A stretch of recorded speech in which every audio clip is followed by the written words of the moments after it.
Hi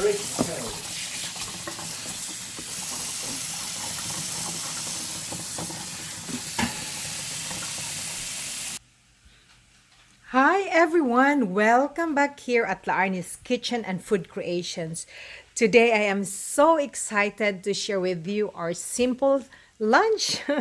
So this is a sort of, let's say, vegetarian. I'm just using fish this time. So I have here my hot boiling water.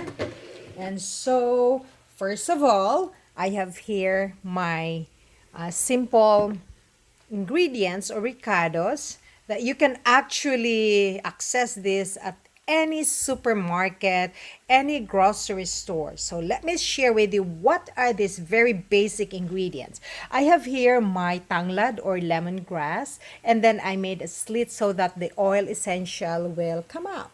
There you go. And I have here my fresh ginger, lots of ginger. I like ginger. So we will be boiling fish this time. I'm using red snapper fish. This is a very tasty type of fish.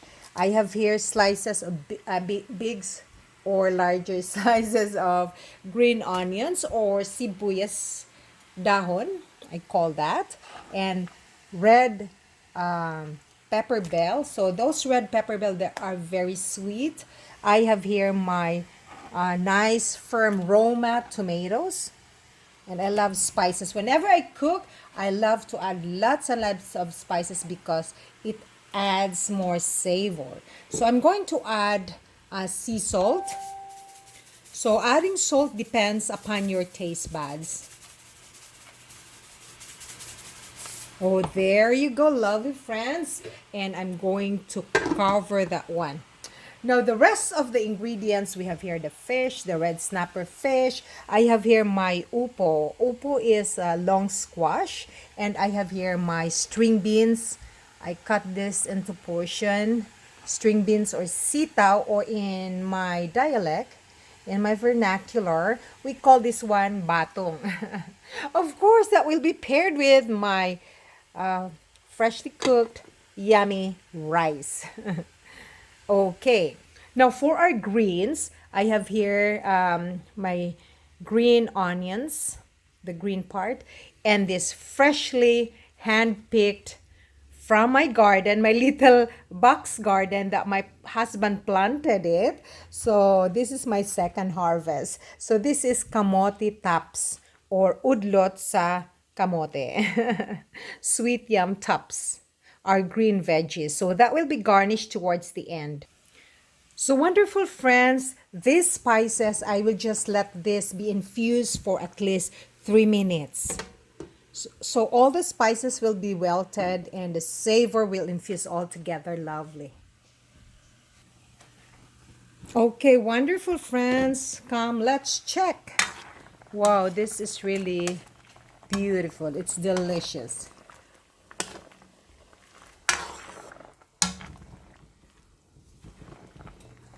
There you go, friends. So I am going to add my fish.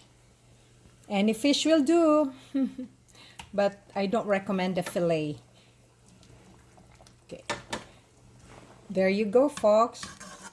Here at my little kitchen, I always love to share the way I cook food for my family, for my friends, and for my co-workers. Simply sharing is my goal here at my little kitchen. Time to add my sitaw or string beans.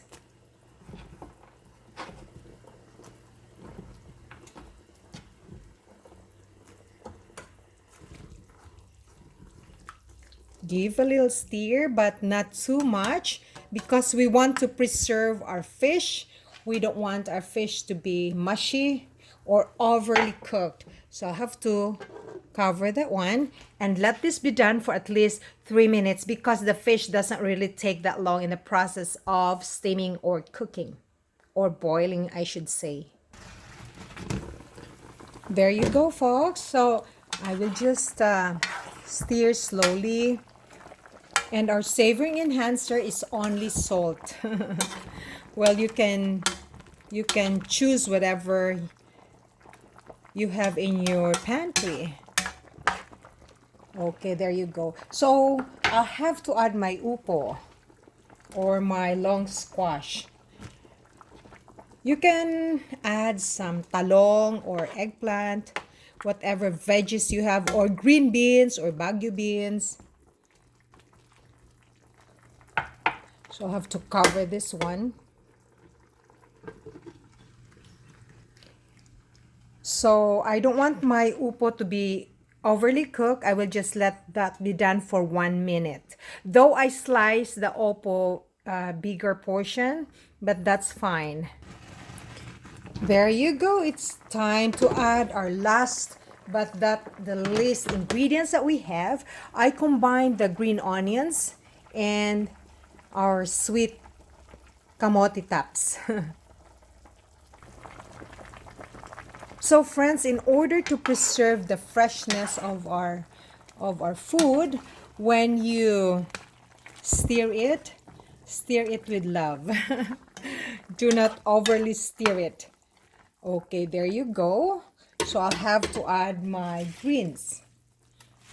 I'm so hungry and I'm so excited to have lunch with my family. So once you garnish the greens, and by the way, make sure that you have to wash your greens prior to adding them. All the veggies, it's very, very essential that we have to wash it thoroughly. Okay, I will just let that be done for 30 seconds. But when you mix it, so mix it gradually and let the steam make its final cooking. Okay, there you go. So maybe good for 30 seconds and then we have to turn off our heat. So wonderful friends, I'd like to thank you very much for supporting Laarni's Kitchen and Food Creations by following my simple video clippings, and from time to time I love to share foods.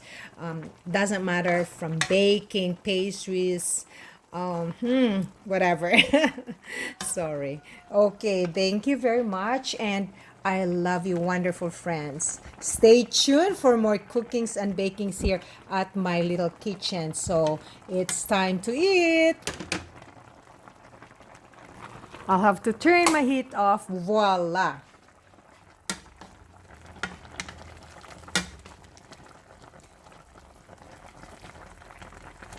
Here's my fishy here on this side. Look, nice. Well, some of these ingredients that I use or add, there are some optional. So you don't really need to follow everything. You have your own ways of doing it. Stay tuned, lovely friends. Stay safe. From your home cook, Buddy Laarni saying you daghang kaayong salamat. Maniudto na ta.